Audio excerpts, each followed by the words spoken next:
his profession, he's a coach, trainer, and facilitator, and he works with youth offenders and young people who are at risk of crime and helps them sort of hopefully take a new direction. And he also supports organizations who hire people that come from those backgrounds to make sure that they're equipped and confident to be able to deal with those individuals. So he's definitely doing some purposeful work in the world. And looking at the title of his crime from a mental prison to an actual prison, and one of the keys to getting out, it sounds like there might be a link and a reason why he's in his purpose. So without further ado,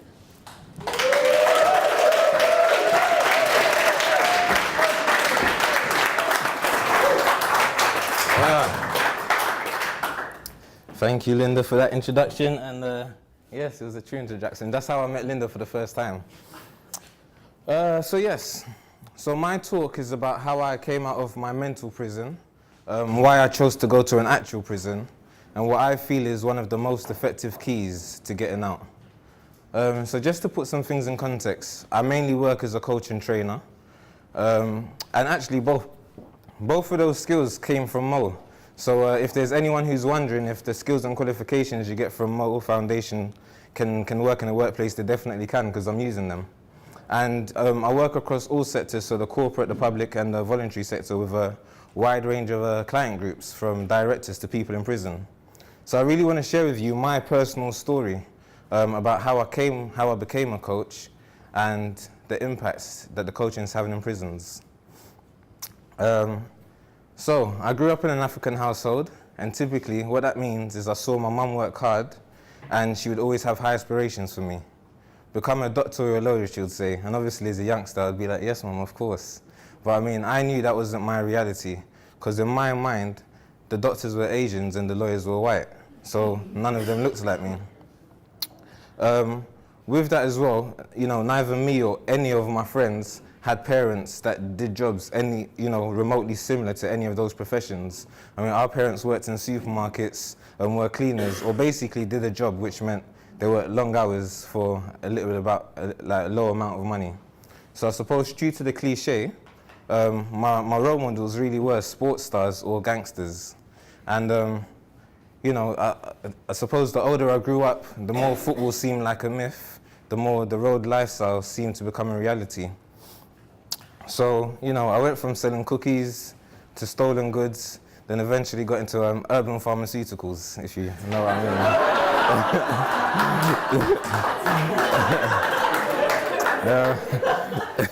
mean. And with this lifestyle came a shift in attitude and a way of being.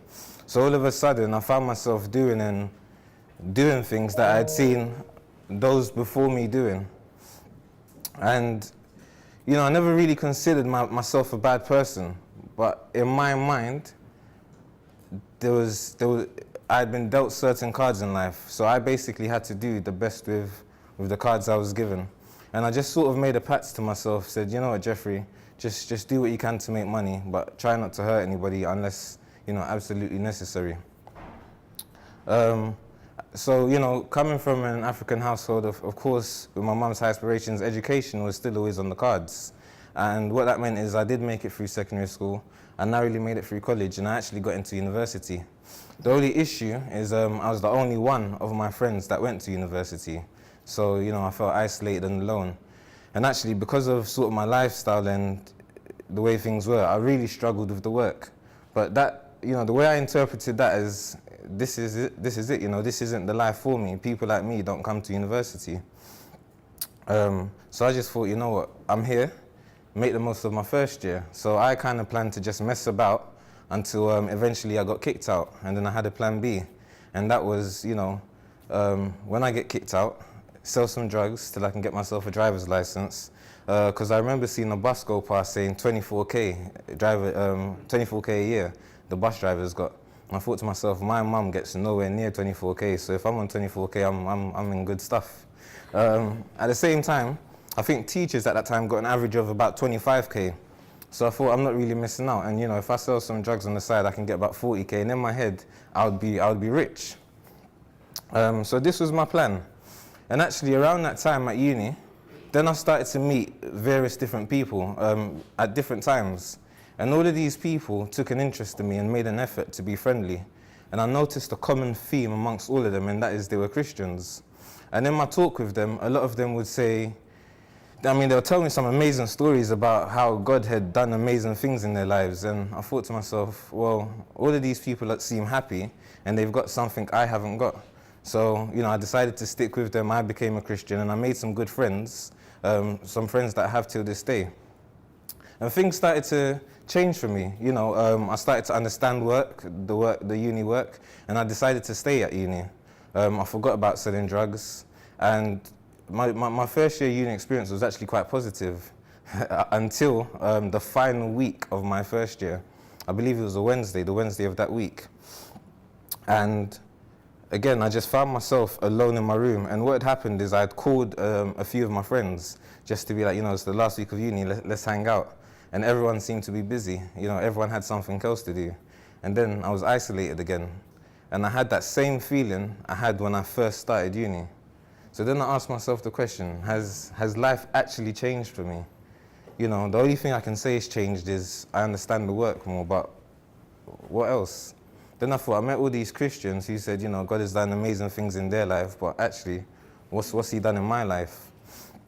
And I can't really describe it, but I just remember being overcome with rage. I remember being extremely angry, thinking, what have I done? I've kind of been bamboozled. And going to uni, there were so many things I wanted to do. Like, I had dreams of sleeping with like multiple girls. And, and obviously I hadn't, because I was a Christian. And now this is this is the end of my first year experience. So I basically thought I've wasted this experience, I've wasted my life, and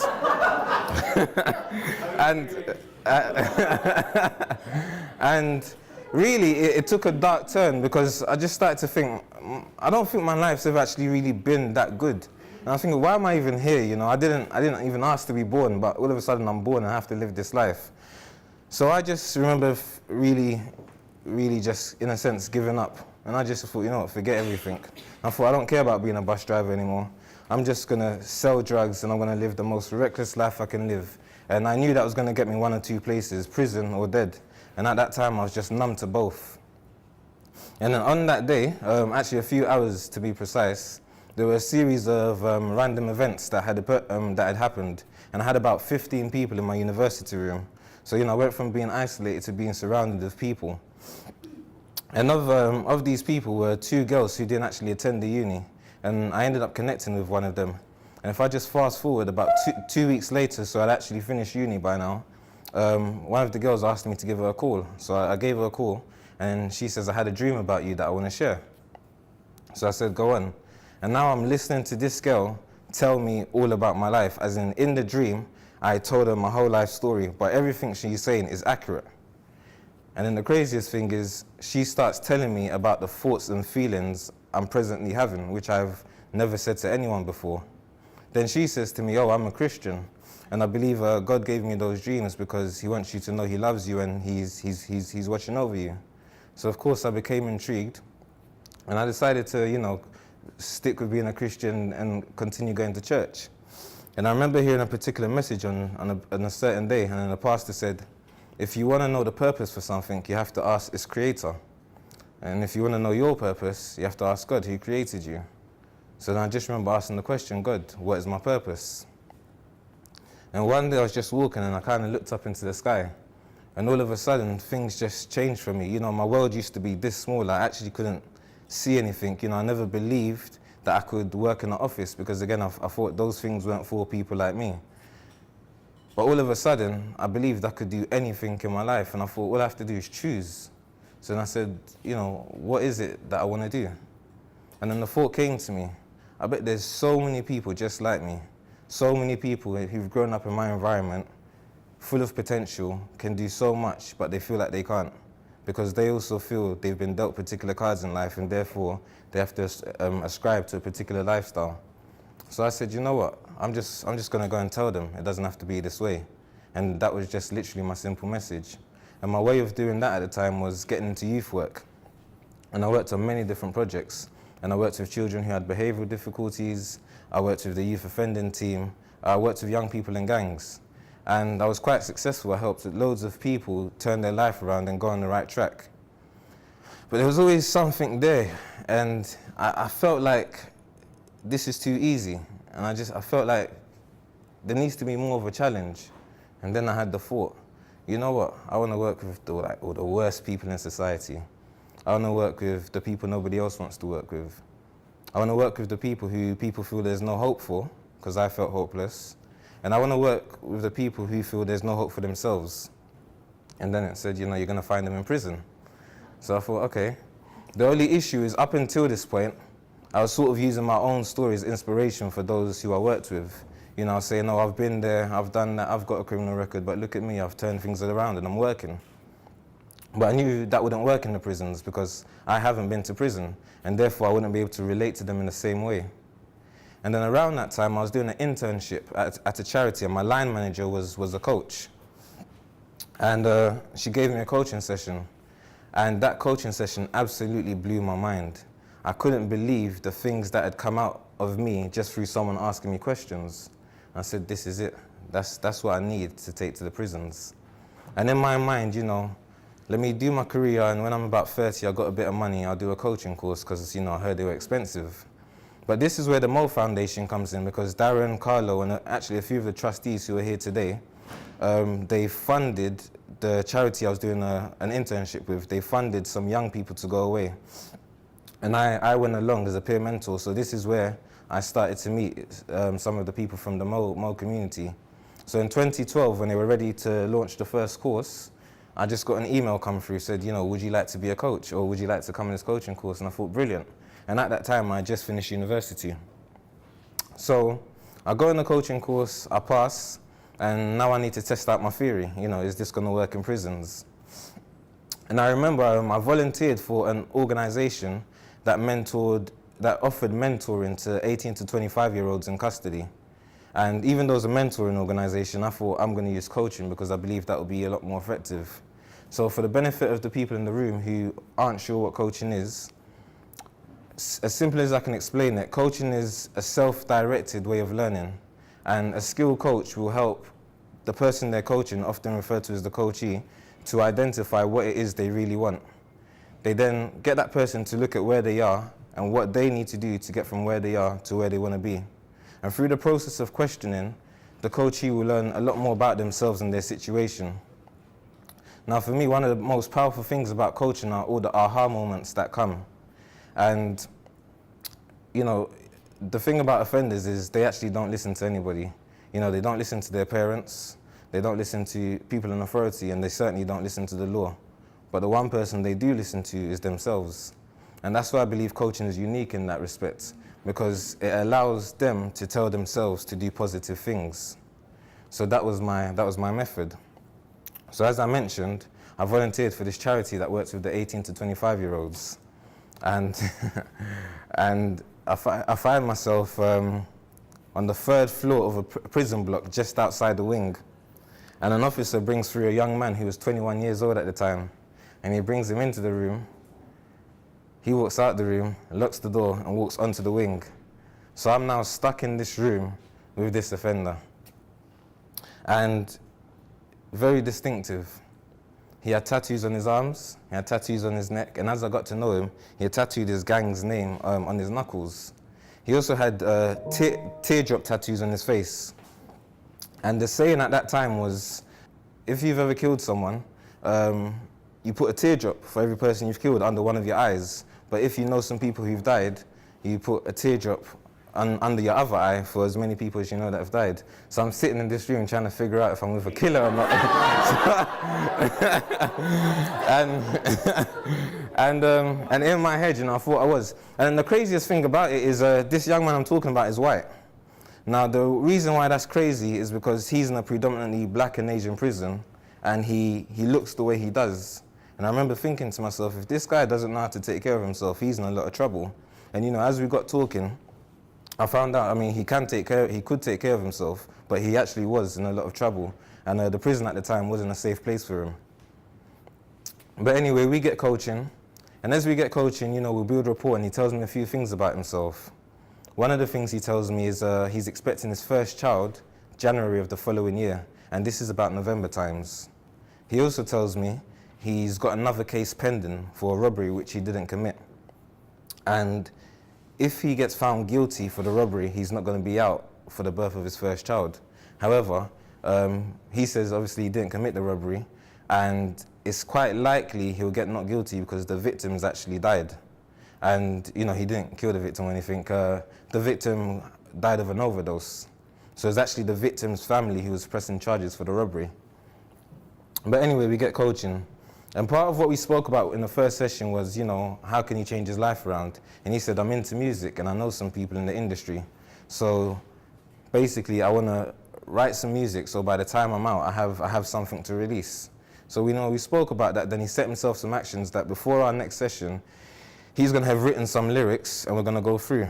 And then I just set him a question. I said, think about the message you want to put across in your music. So we come back second week, and as a brilliant coachee, he's done all his actions. So as we're feeding back, he's telling me about all this positive music he's thinking of making, and he's rapping some of the lyrics to me. And I said, this is a stark contrast from last week, because the music you said you made was sort of all the negative music with the guns and the violence and the drugs and money. Why the shift? And as I asked him why the shift, he was on the table and he just kind of put his head down like this. And then there was just silence in the room.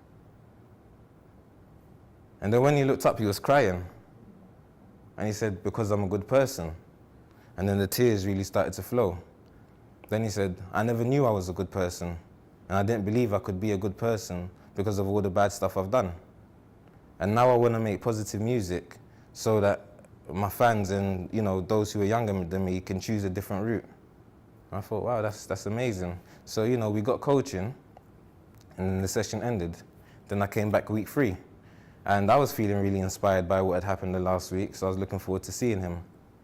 And as I step in the room, we start talking, and I notice he's a little bit different. Then he says, Jeff, I need to speak to you. I said, go on. Then he says, I'm sorry, I lied to you. And then he starts to cry again. Thinking, wow, I didn't think the coaching was going to be like this. And I said, what did you lie about? And he said, the robbery I told you about, the case I have pending? I said, yeah. He said, well, I did plan to rob the person. So I'm going to tell you a story within a story. So my coachee is called Adam, let's say. And then there's Ben. And one day, Adam meets Ben. And they just meet each other on the street, they get talking. And as they're hanging around, Adam notices Ben has a nice watch. So one day, they're in Ben's house. And Ben's about to shoot some heroin. So he takes off his watch and leaves it on the side. And Adam says, can I try on the watch? And obviously, Ben's focused on these drugs. So he says, yeah, try on the watch. So Adam says he puts on the watch, then he goes to the bathroom. And he's planning his escape. He says, as he opens the door, he sees Ben having a fit and foaming at the mouth. So he's obviously rushed over to Ben, he's called the ambulance, and then there's a whole commotion. The ambulance and the police come. And where they are, Ben's family come. And then Ben's family see Adam wearing the watch.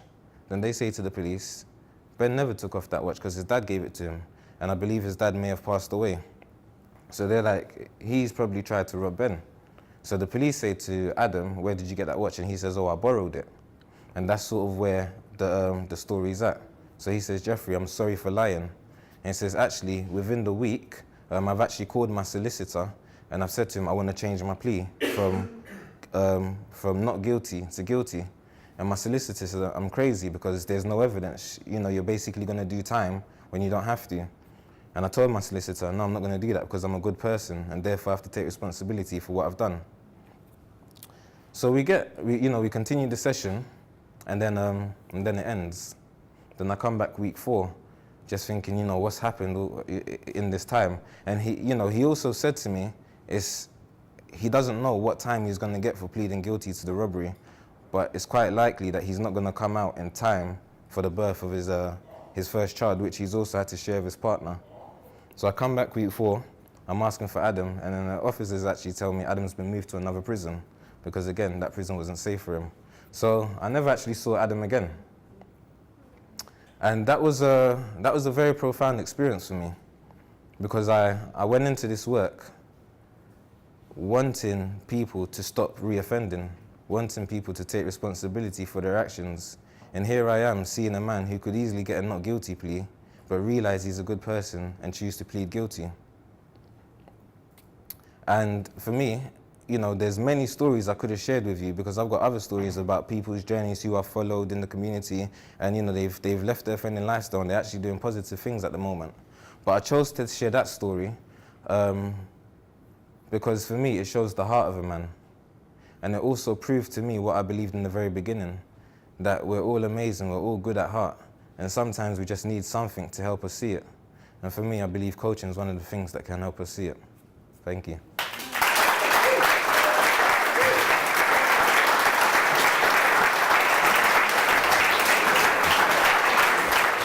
That was such a good speech. I'm so moved. And I want to acknowledge you for the journey that you've been on. And the reason why it's significant to me is because I grew up in an underprivileged community as well. And I saw a lot of people getting into the lifestyles that you're talking about, and knowing them from when I was a 5-year-old to when they're older. I know that they were good people, they are good people at heart, and they feel like they're victims of their circumstances, and they don't have any choice because they face a whole load of judgment, and just because of who they are, where they've grown up, and it just leads them to down the path. So the fact that you didn't have any role models to look up to, and your friends weren't doing that, and you were able to kind of shift the direction that you were taking, it takes a lot of courage, and it can be very lonely and isolating. So acknowledgement for being able to do that and sharing that.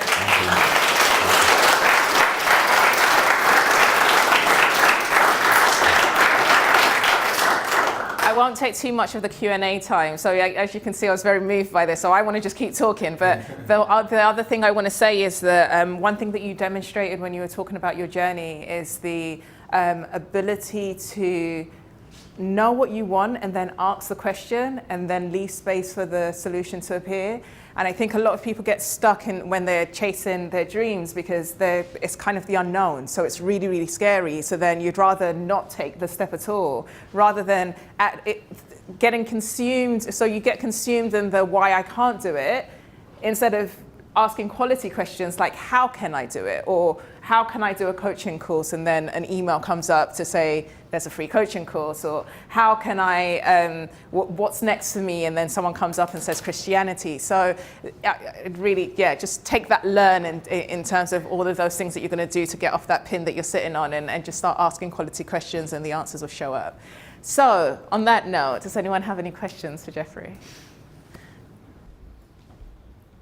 Whether taking chance or getting opportunities actually comes from taking personal responsibilities for your actions rather than blaming it on your social circumstances. Yeah, that's a good question / point. And I think for me, what I noticed is it's good to expect responsibility when someone's of a certain age. I think growing up, you only know what you know, and you interpret things how you interpret things. And for me, you know, when I saw that there was other opportunities for me, there was no discussion about it. I was out the door. I was doing something positive in my life. Everything I saw before that, I mean, obviously I saw my mum working, but working, you know, I would overhear the conversations. I've got no money. I'm working all day. Life is like this, and I didn't want to aspire to that. So I knew I could go and work in the supermarket, but actually I'm seeing other people not working in supermarkets, selling a bit of drugs, and they've got the stuff that I want. And, you know, it wasn't about the big cars or anything like that. If I could get just a normal office job, that would have been good for me. But I thought I can't get that job because at a young age, everyone I see, everyone in my social circle, nobody has that job. So it's actually, that job's not for people like us, it's for people over there. And it's so funny, one of the things I took away from sociology at A-level was about, I forgot they called it, just generational bias or something. And they said something about, you know, if you're working class, you're likely to stay in working class. If you're middle class, you're likely to stay in middle class. And that's like the only thing I remember from sociology. And it was like, you know, and that further reinforced, look, there's no hope. Do you know what I mean? This is life. And as I said, I believed I'd been dealt particular cards. So it's about doing the best with the hand I've got.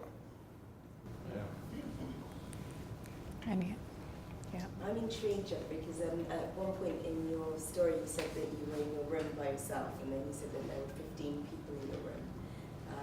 I don't think you described why there was something. Yeah, so nothing happened. As I said, it was a series of random events. But what had happened is that was the same day I thought I'm just going to live like the most reckless life possible, and like, I just kind of given up. And then there were loads of things that happened which I can't go into now, but some good stuff just happened to me, and I kept on thinking to myself, this is good. I wonder if this is God. Then something else good would happen, and it's almost like I kept on having thoughts, and good stuff kept on happening. Then I remember there was a club, there was a night, and it was going to be a foam party at a club. And a foam party basically means people are wearing like bikinis and stuff. And well, the ladies wearing bikinis, guys wearing like their swim shorts. So I was like, this is going to be great. But now, but obviously now I'm in this conflict because just a load of random stuff, good stuff started happening. So I was thinking, look, is God actually like looking after me? Should I go to this thing or should I not go to this thing? And then I just thought, you know what, yeah? I'm not gonna go to this thing. So I basically got my friend and I said, come to my room, let's play some game. And someone called me, and we had a game called Smackdown, which was a wrestling game. You can have up to 6 players. So someone else called me, I'm like, oh, there's us 2 here. You 2 can bring 2 controllers, we'll play 6-player Smackdown. And when I've got 6 people in my room, there's a lot of people that wanted to go to this phone party and they couldn't get in because obviously it was just around with uni students. So people are coming back to the university at the time. And as I got like people in my room, one of us is getting a call, and it's like we're in Jefrrey's room. And then the more people that come, the more people that call people. So I basically had like a party in my room. And then the interesting thing, and the thing that really intrigued me about my story is I said there were 2 girls from the uni that didn't go there. And they ended up in my room by mistake. What happened is... No.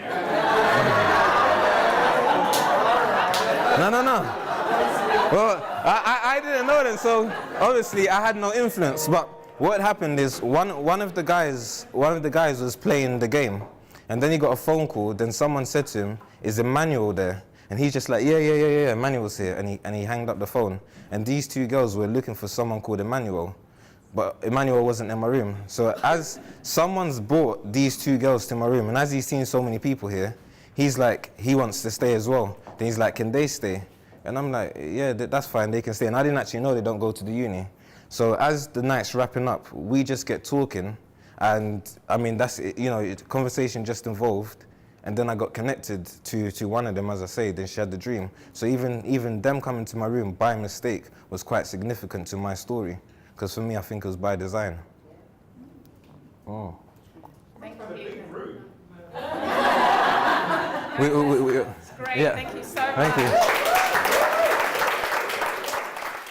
Mo, me, Others, everyone.